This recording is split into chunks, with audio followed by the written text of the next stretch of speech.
perdón. Bueno, me vuelvo a presentar. Yo soy Noelia, logopeda de AFAL Cartagena y Comarca, de la Asociación de Alzheimer, y hoy voy a hablar sobre cómo se afecta el lenguaje en las demencias, ¿vale?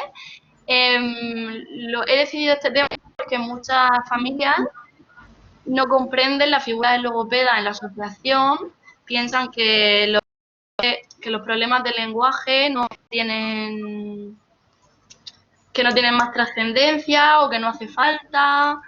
Entonces, pues bueno, hoy voy a explicar qué tipos de demencia se ven más afectadas en el caso del lenguaje, y además va a estar conmigo Patricia, que es la hija de una usuaria de la asociación, y va a estar hablando sobre este tipo de dificultades, pues desde la perspectiva más familiar, más personal, y además pues resolverá dudas que vosotros tengáis, me preguntará a mí también algunas cosas, ¿vale?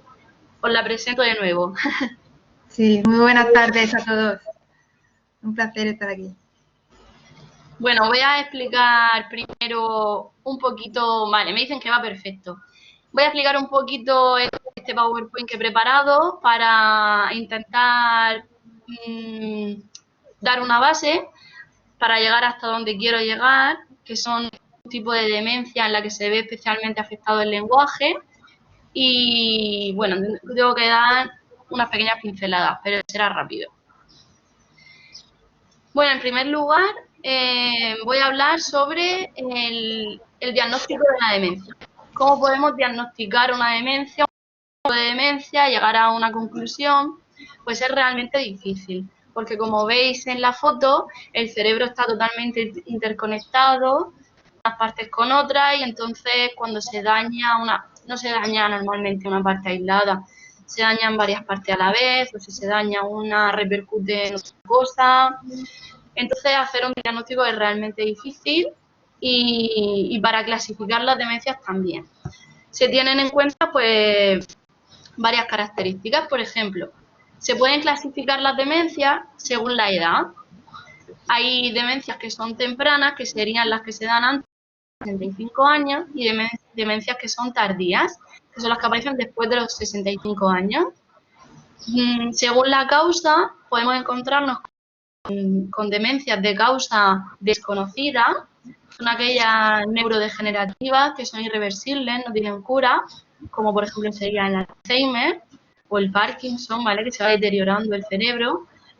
O demencias con causa conocida, como podría ser una intoxicación, ¿vale?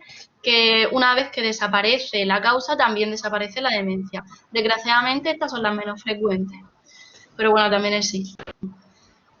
Según la frecuencia, podemos encontrarnos con demencias más frecuentes y menos frecuentes. La principal de todas es la demencia tipo Alzheimer. Después están las demencias vasculares, y entre la demencia tipo Alzheimer y las demencias vasculares, entre ambas suman el 90% de todas las demencias. Después estaría la enfermedad de Pick, también estaría la enfermedad de Parkinson, la enfermedad de Huntington. Y por último, las clasificamos según las estructuras cerebrales que estén afectadas, que es la clasificación que yo voy a utilizar hoy porque me resulta más fácil para explicar lo que quiero. A ver, ¿qué tipo de demencia podemos encontrar? Depende del área que se encuentra afectada. Pues tenemos, por una parte, mira, como veis aquí en el dibujo, señalo, tenemos el área cortical, que sería la que está toda esta, más cerca de la corteza del cerebro, y el área subcortical, que es la que está dentro. Cada área del cerebro se encarga de una tarea, pero no solamente esa área del cerebro se encarga de esa misma tarea, sino que hay más áreas del cerebro, por ejemplo, de la memoria. Hay muchos tipos de memoria: la memoria a corto plazo, la memoria a largo plazo, la memoria visual, la memoria auditiva. Entonces, yo lo voy a decir a grandes rasgos, pero no significa que sea como un cajón, que ahí esté guardada la conciencia, que ahí esté guardada el lenguaje. No, está todo totalmente interconectado. Pero a grandes rasgos, las áreas corticales se encargan pues de la conciencia, del aprendizaje, de la memoria, de la motivación. de las emociones y del lenguaje. Y las áreas subcorticales, pues de las emociones, comparte con las corticales, de la orientación espacial, del movimiento, del equilibrio, de todo más motor. Entonces, ¿qué pasa? Que cuando se afecta el área cortical, pues da lugar a una demencia tipo cortical, que sería, por ejemplo, el Alzheimer, y cuando se afecta el área subcortical, pues da lugar a una demencia subcortical, que sería, pues, por ejemplo, el Parkinson. Si os dais cuenta, digo el Parkinson y el Alzheimer porque son las más conocidas, pero hay más. El Parkinson tiene más síntomas motores, en el equilibrio, en la marcha, en el habla también, el movimiento de la lengua, de los labios, es todo más lento, más difícil. Sin embargo, en el Alzheimer encontramos otro tipo de problemas más relacionados pues, con la memoria, con el lenguaje.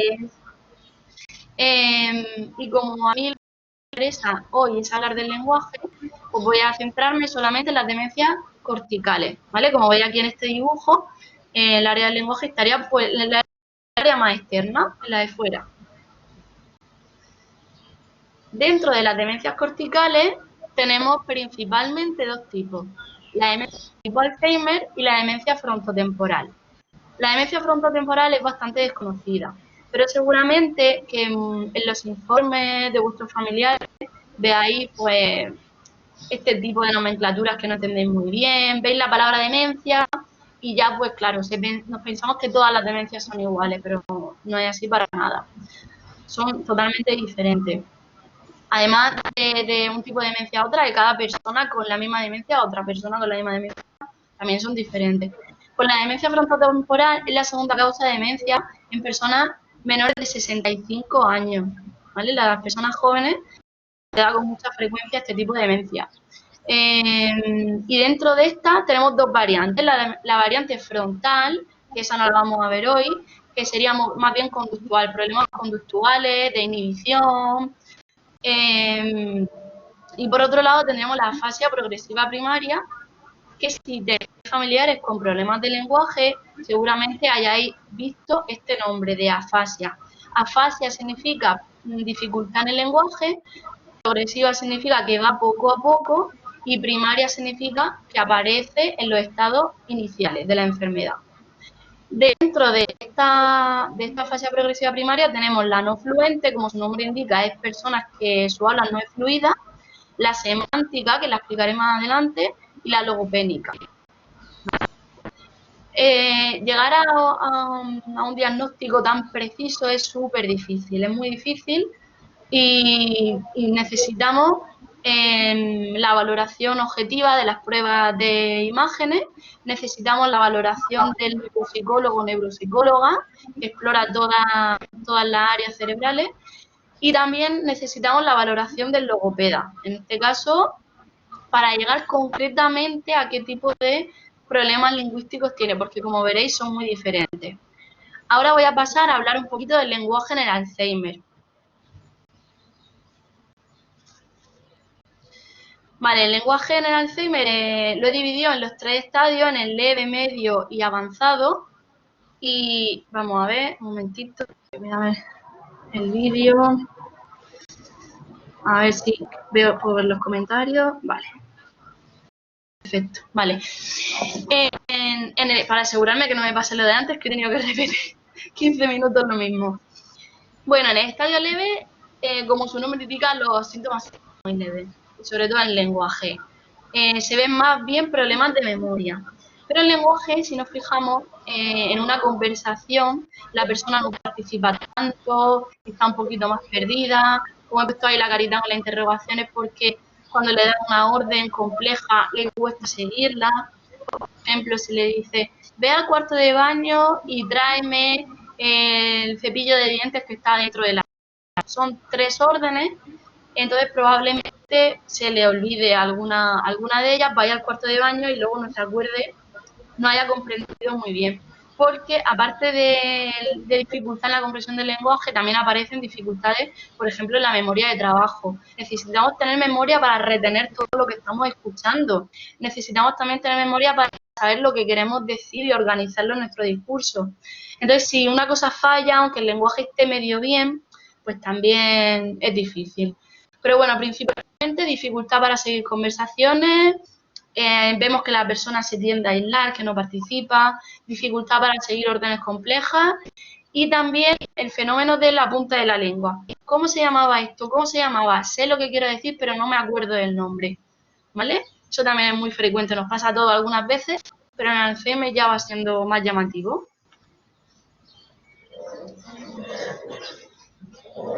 Vale, pasamos al estadio moderado. Aquí veis esta señora que quiere decir el mando y se le olvida. Y dice, dame eso, esto, aquello. Entonces vemos que el lenguaje le falta vocabulario, se va perdiendo cada vez más el vocabulario, lo sustituimos por muletillas. Luego en las conversaciones que me he puesto a la derecha, pues arriba veríamos un hombre como que está un poquito más apático, que le falta iniciativa para hablar, no hay contacto ocular tampoco, como el gusto, un poco por comunicar, ¿vale? No significa que no hablen, pero les cuesta. Y luego abajo, pues abajo tendríamos todo lo contrario, unas personas que gesticulan, que están en la conversación, a pesar de ser mayores, ¿vale? Se ve, nada más que en el rostro, muchas veces se ve. Luego, pues también aparecen problemas de comprensión y en cuanto a la lectura y la escritura también se va viendo más afectada. Voy a ver un poquito de agua. Vale. Y ya por último, el último estadio del Alzheimer, pues como veis, como he querido representar aquí en esta imagen, yo lo intento explicar como que la persona tiene cosas que decir, ¿vale? No significa nunca que no tenga nada que contar ni nada que decir. Pero nosotros, el interlocutor, tiene que hacer un gran esfuerzo por indagar, por preguntar, por saber cómo recolectar esa información y saber sacársela a la persona, porque ahora sí que ha perdido totalmente la iniciativa, es como el interlocutor es como si no existiera para él muchas veces. El último estadio ya puede ser incluso el mutismo, personas que no hablan, que cuesta mucho sacar las palabras.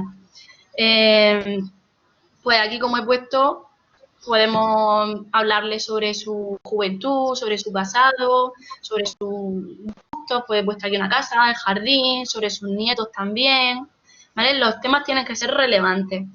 También en esta fase utilizamos mucho el lenguaje automático. El lenguaje automático, digamos que se guarda en una parte diferente que el otro lenguaje y es como, pues como montar en bici, ¿no? Cosas que nunca se olvidan.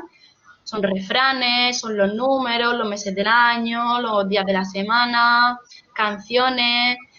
Entonces, pues todo eso, quieras que no, hace que la persona le ayude a hablar y aunque no estemos hablando propiamente, pero bueno, por lo menos estamos incluyendo a la persona en el entorno, porque cuando una persona no habla, parece que no está, en realidad. Vale, hasta aquí sería las dificultades del lenguaje en Alzheimer. Como he intentado explicar que sí que hay dificultades, sobre todo en pérdida de vocabulario, dificultades de comprensión, pero influye muchísimo la falta de iniciativa. ¿Eso qué significa? Que tiene solución, ¿vale? Que podemos ayudarle a rescatar todo eso que hay ahí. Y ahora voy a pasar a, si recordáis, he puesto dentro de los dos tipos de demencias corticales, estaba la Alzheimer y la frontotemporal y dentro de la fase progresiva primaria. ¿Qué es la fase progresiva primaria? Pues como he dicho antes, dificultades del lenguaje. ¿Y cómo diferenciamos, por ejemplo, una fase progresiva primaria de una demencia tipo Alzheimer? Pues porque en la fase progresiva primaria la principal causa que hace que se vea afectada en el día a día la vida de la persona es los problemas de lenguaje, más que la memoria y más que la orientación y más que cualquier otra cosa. Lo primero que detecta la familia son problemas de lenguaje.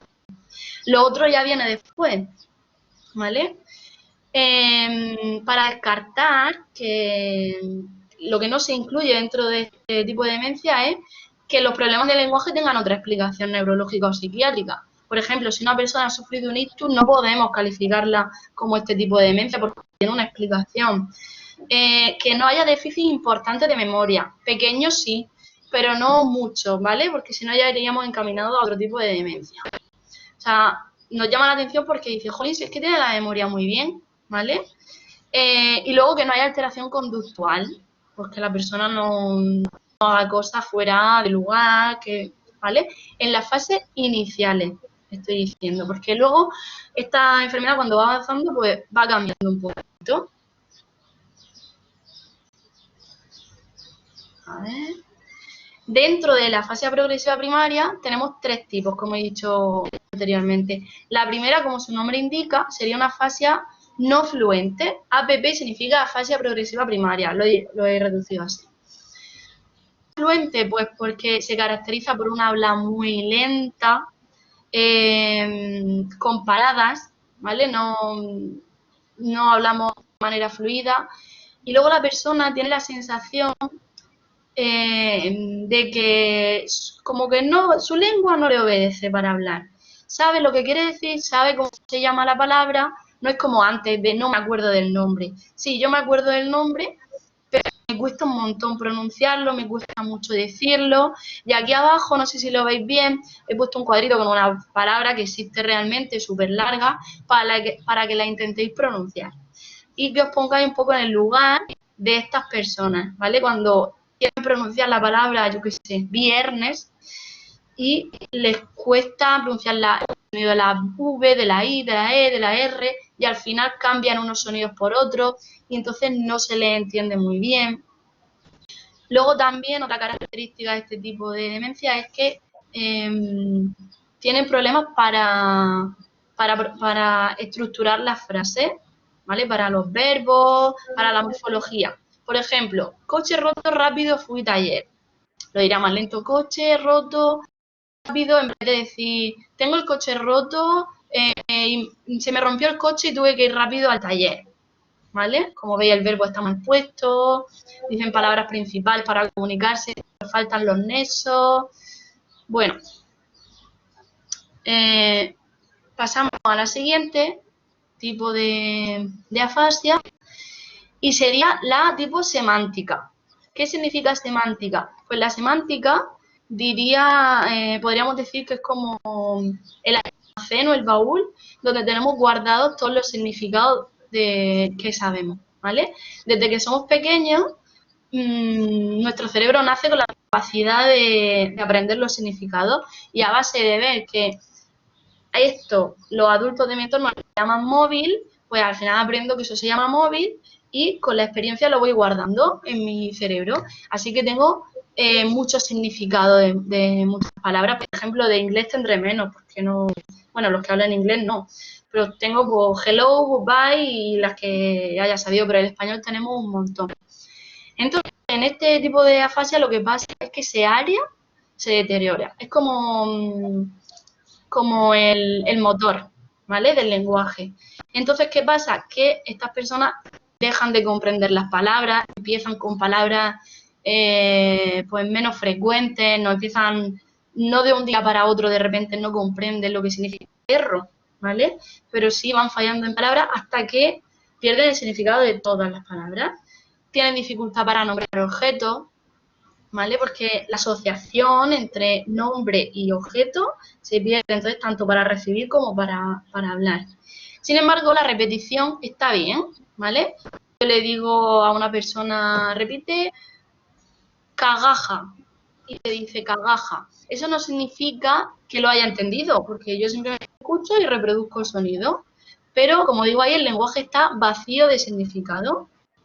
Esto es gradual, ¿vale? Esto estaré hablando en una enfermedad avanzada, pero sí que se ve, por ejemplo, la diferencia en la primera, que he dicho que el discurso era muy lento, muy poco fluido. Aquí el discurso sí que es fluido, las frases están bien, todo está bien, pero no tiene mucho sentido lo que está diciendo. Y he puesto una segunda parte de esta fase porque no me cabía, y es que no solamente pasa con el lenguaje, sino que estas personas con el tiempo son incapaces de ver, por ejemplo, una lámina de una casa y decir que eso se llama casa.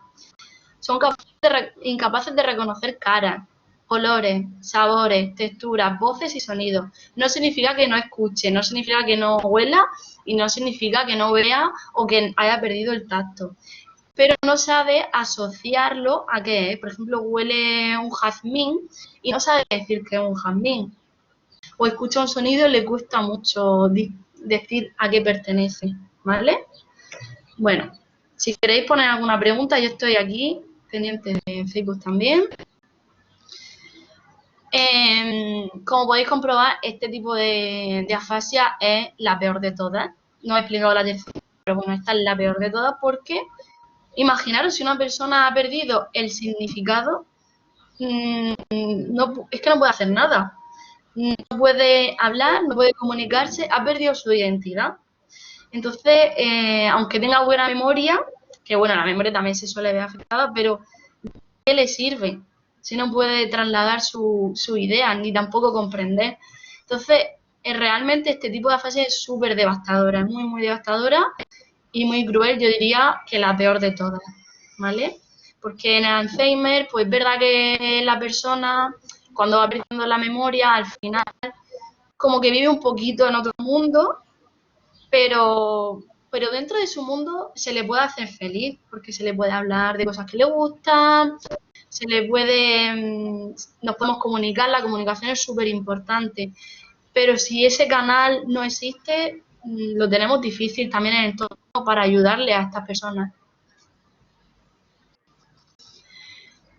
Y por último, la afasia progresiva primaria logopénica. Bueno, este tipo de afasia está todavía en estudio, es muy reciente, muy nueva y muy, muy, muy específica. Se parece a la primera que he dicho porque se caracteriza por habla lenta, con paradas también, para pensar la palabra que quiero decir. Acordado lo que he dicho antes, que antes no es que se olvida la palabra, es que cuesta pronunciarla. Pues aquí no, aquí se me ha olvidado el nombre de la palabra. Y la frase, a diferencia de la primera, pues están bien construidas, ¿vale? Es como un habla con muchas interrupciones y tal, pero se entiende un poquito mejor que la primera. Pero bueno, respecto a estos diagnósticos tan precisos, quiero decir también que está bien saber qué diagnóstico es para poder ayudar a la persona, pero nos podemos encontrar con una persona que tiene una afasia progresiva primaria con también problemas de parkinsonismo o con otros rasgos de otro tipo de demencia. Entonces, lo importante realmente es saber, conocer muy bien los síntomas para poder explorarlo y para saber cómo ayudarle, aparte de ponerle un nombre, que eso sirve pues para relacionarte con el resto de profesionales, para los informes, para estar todos de acuerdo, pero realmente lo importante es la persona, conocer también sus gustos, su historia de vida, si se trata de una persona que siempre ha sido muy habladora, una persona que no ha sido muy habladora, eso también influye, ¿vale? Y ya por último, quiero diferenciar entre no tener herramientas para comunicarte, como serían los casos de la demencia con lenguaje muy afectado, las fases progresivas primarias, y no tener iniciativa. Si no tengo herramientas, pues lo que puede hacer el logopeda es ayudarle, por ejemplo, si le cuesta comunicarse con palabras, le ayudamos con imágenes para que se pueda expresar, o aprovechar la lectoescritura, o utilizamos estrategias. No tener iniciativa, también podemos ayudarle, pero de otra manera. Pero tenemos que diferenciar una persona que no habla porque una persona que realmente quiere decirte algo y tú ves que le cuesta trabajo, o una persona que no tiene ganas de comunicar, que no quiere, ¿vale? Pero normalmente se solapan las dos, en mayor o menor medida, pero normalmente se solapan las dos porque una persona que le cuesta mucho comunicarse, al final pierde el interés, se aburre y se cansa y suele utilizar a un portavoz, que suele ser un familiar de referencia que habla, porque le cuesta tanto, ¿vale? Bueno, pues entonces hasta aquí he explicado, no sé si tenéis alguna duda de esto. De todas formas, ahora vamos a estar un ratito, a ver, un ratito hablando con Patricia, unos minutos, y resolveremos las dudas que tengáis, ¿vale? A ver, Patricia, voy a mirar un momentito. A ver si alguien ha dicho algo. Vale, de momento parece ser que no. Así que si quieres preguntarme algo. Bueno, en nuestro caso, no sé, ¿cómo podríamos saber que es si es un tipo de demencia u otro? Vale, bueno, explico un poquito. El caso de ¿cuántos años tiene? Que no me acuerdo, es muy joven. 68. Tiene 68 años. Y empezó hace cuánto. 8 años. Empezó joven, antes de los Empezó 75 joven, años, sí, ¿vale? temprana, sí. Mm. Ha dicho, vamos a ver, los síntomas que tuvo tu madre al principio, ¿cuáles eran? Pues y cada vez le va costando más expresarse, pero ella sí que sabe lo que quiere decir. Bueno, yo Y conozco a su madre, entonces, pues aparte de lo que le pregunte, yo también. Lo que pasa es que yo no sé el principio, pero sí que es verdad lo que dice Patricia. Ella sabe en todo momento lo que quiere decir, pero ella me acuerdo que me dijo al principio, no me da la orden, ya, ¿verdad? sí. Vale, ¿y qué más notasteis, Patricia? Cuéntame más cositas. Bueno, te cuento, en realidad no sabemos exactamente, bueno, cuando empezó, porque coincidió con una operación de tiroides y pensamos que era consecuencia de la operación. Y ya fue con el paso del tiempo que fue empeorando y ya fue el neurólogo que nos confirmó que efectivamente era una enfermedad degenerativa neuronal. Y bueno, que le afecta sobre todo a la comunicación y al lenguaje. Y bueno, cada vez pues le cuesta mucho más decir una frase. Sabe lo que quiere decir, pero no puede decirla. Vale. Yo creo que en el caso de tu madre sí que era más tipo hacia progresiva primaria. Yo creo que es la tipo 1, la de no fluente. Sí, Sí. porque ella hace muchas interrupciones al hablar. Bueno, yo la he conocido hace tiempo, no sé cómo fue su lenguaje al principio, pero le cuesta pronunciar las palabras y se queja mucho de que no le sale, busca otras palabras alternativas, entonces claro, eso quieras que no hace que el discurso pues sea más lento, menos fluido. Yo creo que eso, de todas formas, esto no sé, ya te digo que se va diciendo un diagnóstico, luego al tiempo puede ser que vaya cambiando, depende de la evolución también, junto a las pruebas, el neurólogo, el neuropsicólogo, pero sí que es verdad que tu madre es un caso con el lenguaje muy, muy acentuado respecto a otras capacidades. Vale, ahora te pregunto yo a ti una cosita. A ver, ¿en, ¿en qué aspectos de la vida diaria crees que le afecta a tu madre la enfermedad? Pues Porque sobre todo sí. Porque Dime, ella dime. es una persona joven, como he dicho, físicamente está estupendamente. eh, mm, bueno, pues eso. Vale, sigue. Sobre todo, pues a la hora de interaccionar con personas. Evidentemente, lo que no se pueda comunicar, no pueda hablar como ella quisiera, pues no le permite establecer una conversación con alguien. Y pues afecta sobre todo a las relaciones personales, ya, incluso con la familia, con amigos, mucho más con gente que no conoce, sobre todo eso. Entonces se aísla más. Además, ella es totalmente consciente, Sí, se pone muy nerviosa también. Estoy hablando en este caso, ahí vamos a utilizar este caso pues para dar ejemplos, pero no significa que todo el mundo sea así. Ella se pone muy nerviosa, pues trae un poco de apuro con personas que no conocen, no es normal. Y eso también influye, por ejemplo, en comprar en el supermercado, ¿verdad? claro. En Ella cosas, empezó poco a poco, cada vez no quería, claro, y ahora ya no lo hace. sí.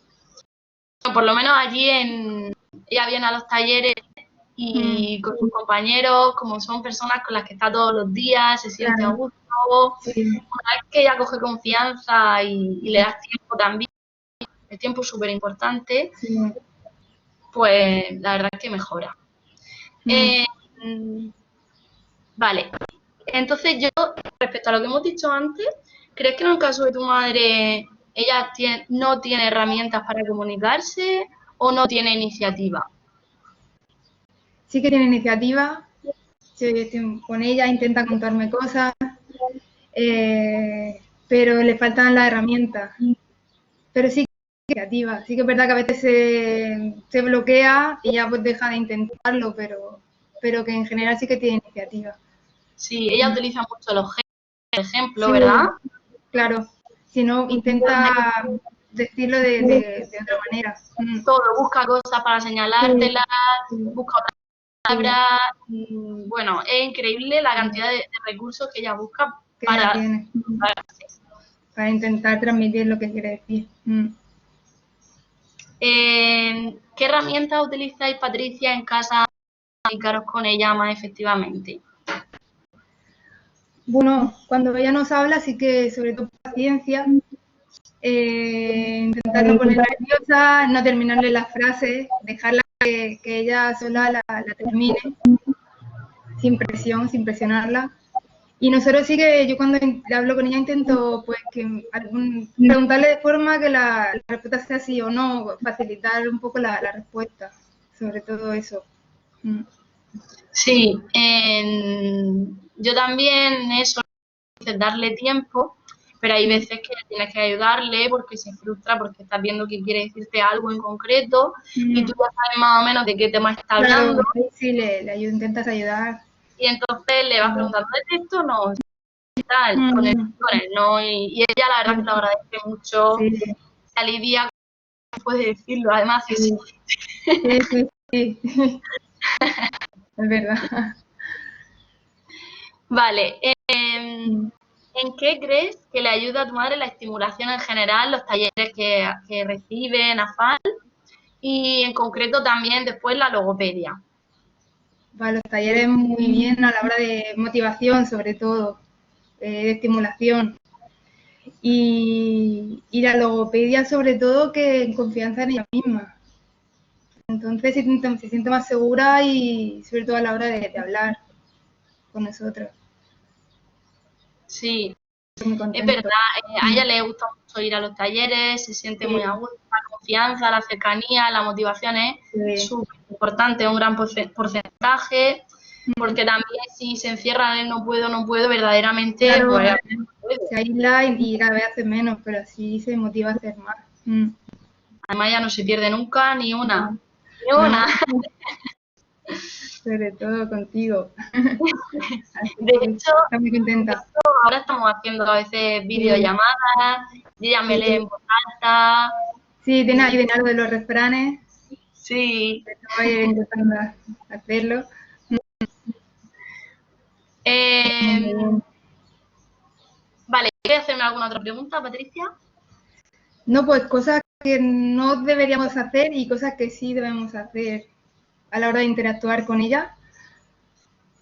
Vale, pues cuando una persona tiene problemas para comunicarse, lo que no tenemos que hacer, como tú has dicho, es meter prisa, Mm, terminar la frase, hay que escucharle activamente.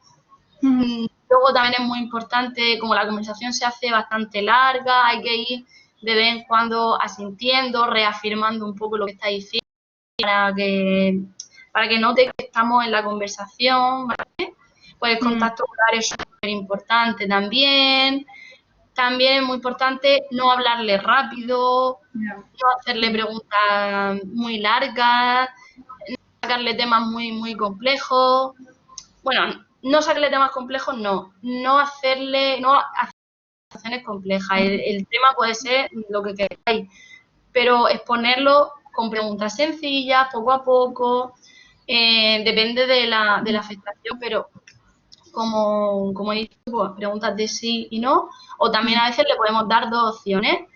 En vez de decirle, yo qué sé, ¿qué quieres comer?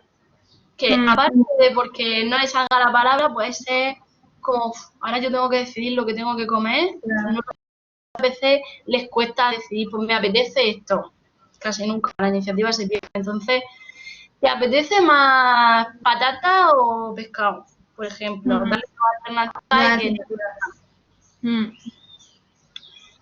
Y, Perfecto. y eso, pues mucha paciencia, mucho tiempo y también, yo también lo que hago mucho es cuando ves que a la persona le cuesta y además se está dando cuenta, yo le digo, ya te está costando, sé que te está costando trabajo, te entiendo, pero no pasa nada, voy a ayudarte, no te pongas nerviosa y tal, tampoco hay que menospreciar sus dificultades porque son dificultades y ellos pues, que tienen importancia. Entonces, vale, sí, le damos importancia, la sé, pero no pasa nada, te voy a ayudar, te comprendo y siempre intento, aunque cueste mucho trabajo, que termine de decir lo que tiene que decir y que transmita su mensaje. Sí.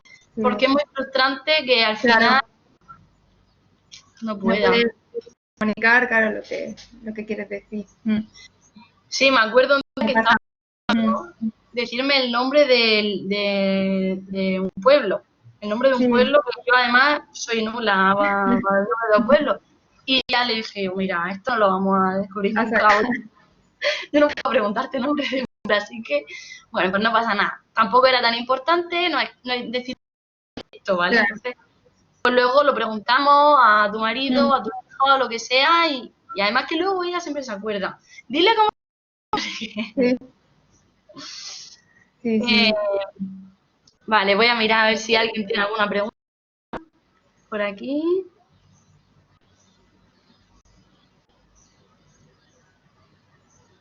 A ver. Nombre y objeto se pierde. Que como va con un poquito de retraso.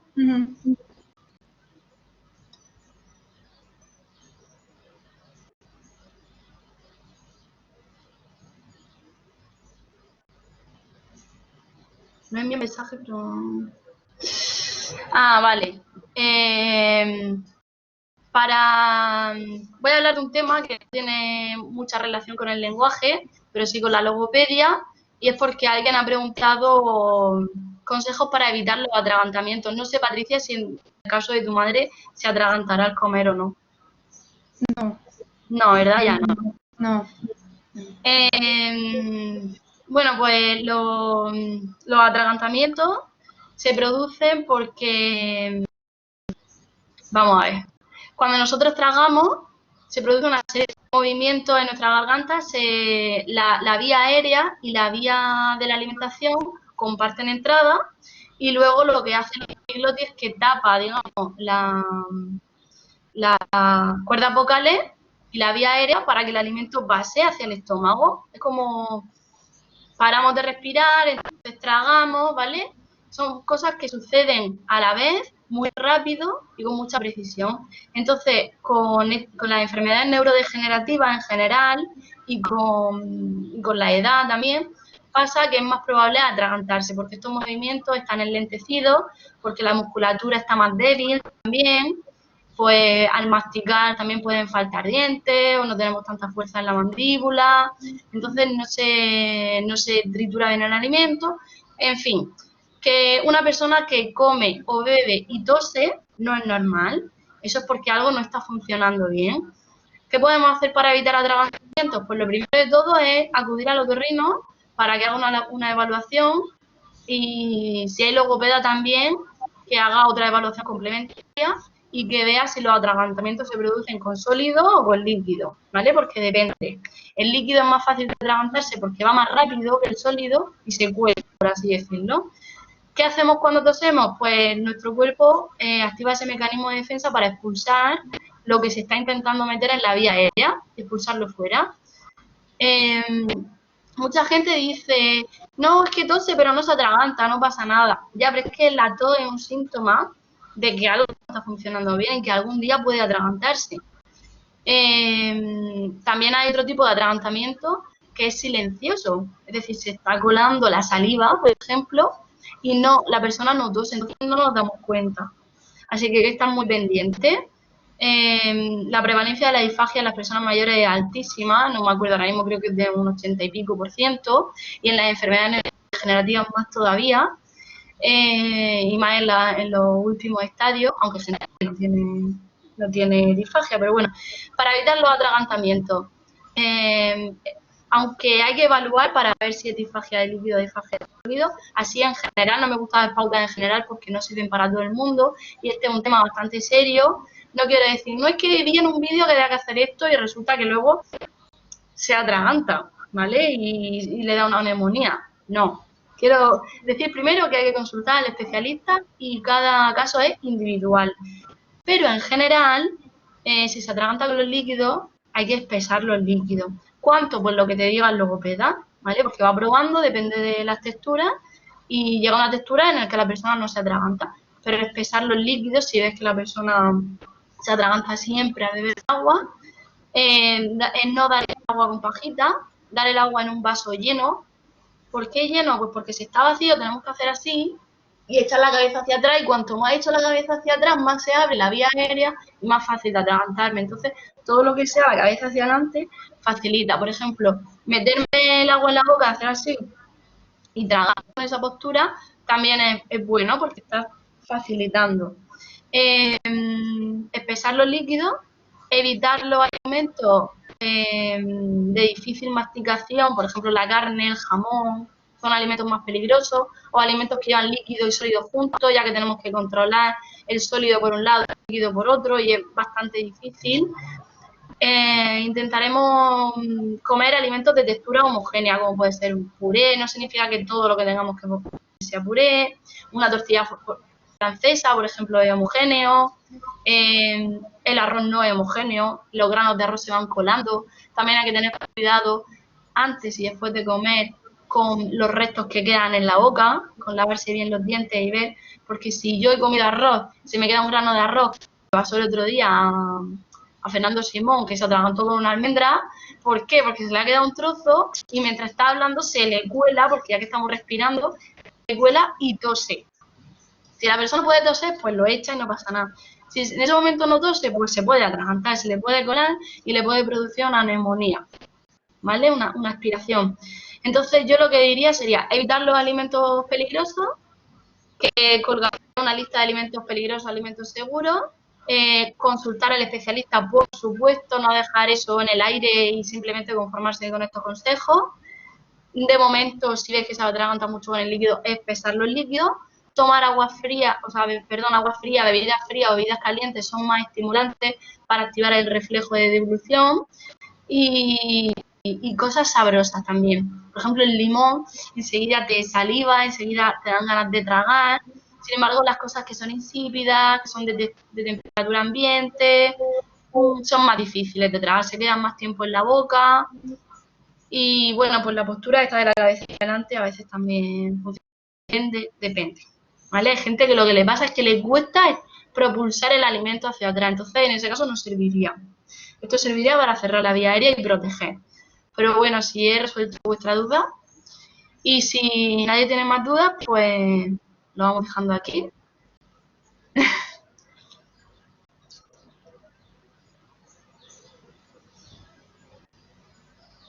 Patricia, ¿qué tal?